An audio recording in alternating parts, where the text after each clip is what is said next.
Hace pocos días, la presidenta de la República promulgó la ley 32419, ley que concede amnistía a los miembros de las Fuerzas Armadas, de la Policía Nacional del Perú y de los comités de autodefensa que participaron en la lucha contra el terrorismo entre los años 1980 y el año 2000.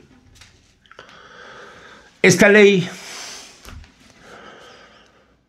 ha generado opiniones divididas a nivel del país y a nivel también de los órganos jurisdiccionales, porque los jueces, hasta el momento son dos que han decidido inaplicar esta ley, aplicando el control difuso, porque sería contraria a la Constitución.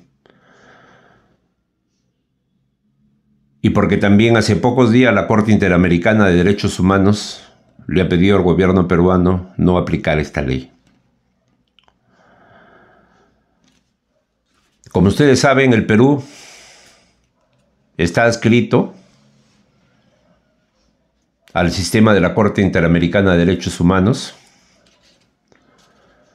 tratado que fue aprobado por el Congreso de la República y que se encuentra vigente. Es decir, tenemos una jurisdicción supranacional en tema de derechos humanos. Para abordar este tema yo quiero regresar a los años 80, donde ingresé a la Universidad Nacional de Mayor de San Marcos. Yo venía de Cabana, mi tierra, y tuve el privilegio, gracias al apoyo de mis padres, sobre todo de mi madre, de cumplir uno de los grandes sueños que tuvo, ser sanmarquino. Ingresé en el número 70 a la Facultad de Derecho, con toda la ilusión de un provinciano que quería hacerse abogado, que quería hacerse juez, fiscal. Cuando llegué a San Marcos, encontré una realidad distinta.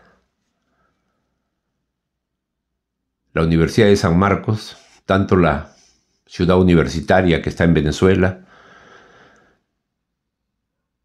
como los distintos locales de la universidad, entre ellos el comedor de San Marcos, que está en la zona de Cangallo, al costado de la morgue, estaban tomados por los grupos radicales de izquierda. En San Marcos se libraba una lucha fuerte entre sectores de Patria Roja y sectores de Sendero Luminoso, Bandera Roja, Pucallacta, sectores radicales. La vivienda universitaria estaba controlada por Sendero Luminoso. Yo tuve una anécdota muy interesante ahí. Yo hice todo mi trámite para lograr un cuarto en la vivienda universitaria. Logré que el vicerrectorado académico me dé mi resolución. Fui a la vivienda universitaria a presentarme para ver cuál era el cuarto en el cual iba a vivir. Y me recibió una persona y me dijo: tienes que hablar con tal persona que es el coordinador de todo acá. Me senté con él, conversé y me hizo algunas preguntas políticas. Y yo, en mi sinceridad de provinciano, terminé confesando mi simpatía por el partido aprista. Me miró, me dijo: a ver, presta tu resolución para mirarla. La rompió en mi delante y me dijo: este no es el lugar para ti. Para mí el mundo se me derrumbó. Mi hermana vivía en Villasol, a 25 kilómetros de la ciudad universitaria de San Marcos. Y viajar todos los días ahí era pues terrible, no solo en costo, sino en tiempo. Pero desgraciadamente no pude acceder y con el tiempo me di cuenta que esa vivienda universitaria era un lugar, llámese guarida, de los miembros de Sendero Luminoso. Yo estudié Derecho en el aula 246, turno día. De mi salón, casi la mitad de mis compañeros de clase fueron enrolados por Sendero Luminoso y murieron cuando hubo la matanza en El Frontón, en Lurigancho y en otros penales. Yo he vivido el terrorismo de cerca. Yo he caminado por las calles y he visto cómo explotaban los coches bomba. Yo he visto cómo asesinaban a alcaldes, a gobernadores, a tenientes gobernadores. Los jóvenes de hoy, la generación Z, la generación Pulpín, ellos no han conocido nada de eso. En Lima había apagones a cada rato. Se volaban las torres eléctricas.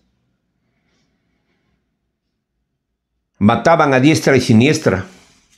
En el septiembre de 1990 mataron a un ilustre payasquino, el ministro de Trabajo, Oreste Rodríguez Campos. Él iba en el auto con su hijo y le pusieron una dinamita y lo pulverizaron, lo hicieron volar en 1000 pedazos, como María Elena Moyano en Villa El Salvador. Entonces a mí no me van a contar. Y a mí no me van a contar historietas de que no fue terrorismo, fue conflicto armado. No, señores, fue terrorismo. Porque sembraban el terror, porque mataban de manera directa. Dirigentes populares, autoridades, policías, militares.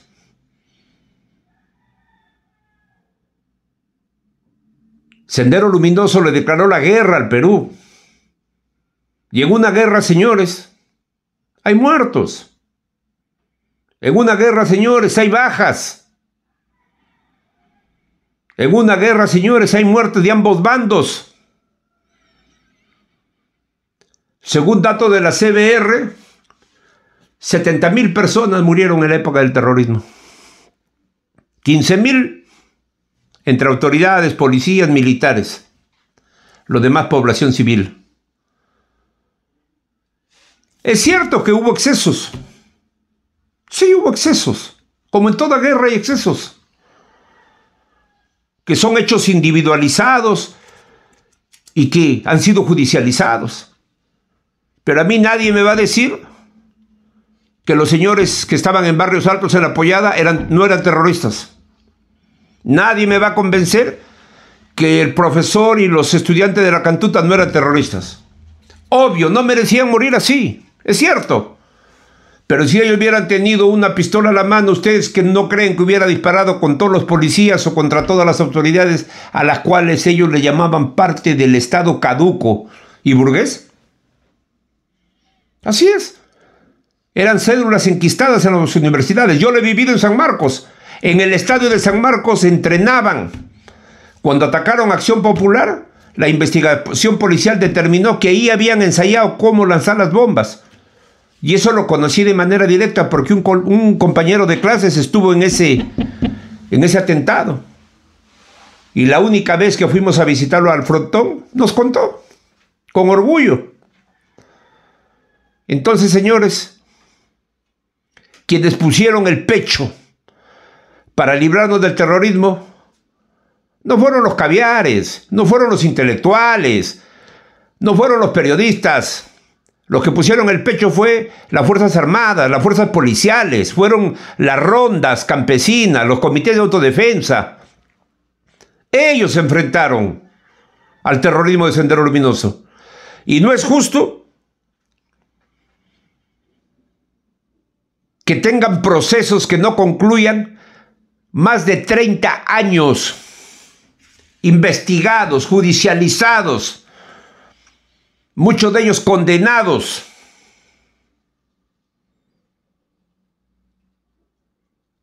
Un país no puede sanar sus heridas si un país no es capaz de reconocer a los héroes que lo defendieron. ¿Se imaginan ustedes, amigos, muchachos de la generación Pulpín, qué hubiera sido el país si Sendero Luminoso, cuando ya estaba en Lima y estaba cerca, llegando al equilibrio estratégico, si no es capturado y el país hubiera sido capturado por Sendero Luminoso? Ustedes quizás ni siquiera hubieran nacido, porque nos hubieran arrasado con todo. Entonces hay que leer, hay que conocer la historia para saber, para poder opinar.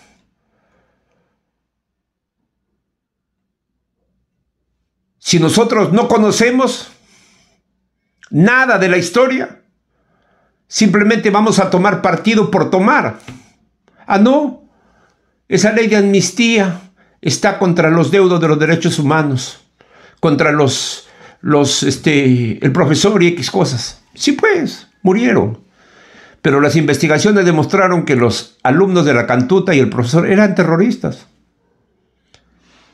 Las investigaciones demostraron, y está ahí, y en los juicios están ahí, están en YouTube, véanlo.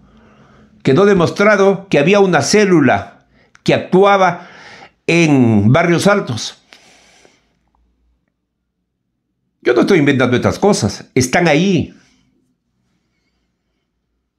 En ese sentido, yo sí comparto ya la posición que creo que es mayoritaria de los peruanos.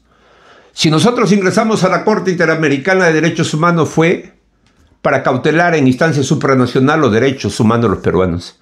Pero si vemos que la Corte Interamericana de Derechos Humanos solamente cautela los derechos de los terroristas, porque es la verdad, ellos recurren ahí y obligan al Estado a pagar indemnizaciones inmensas.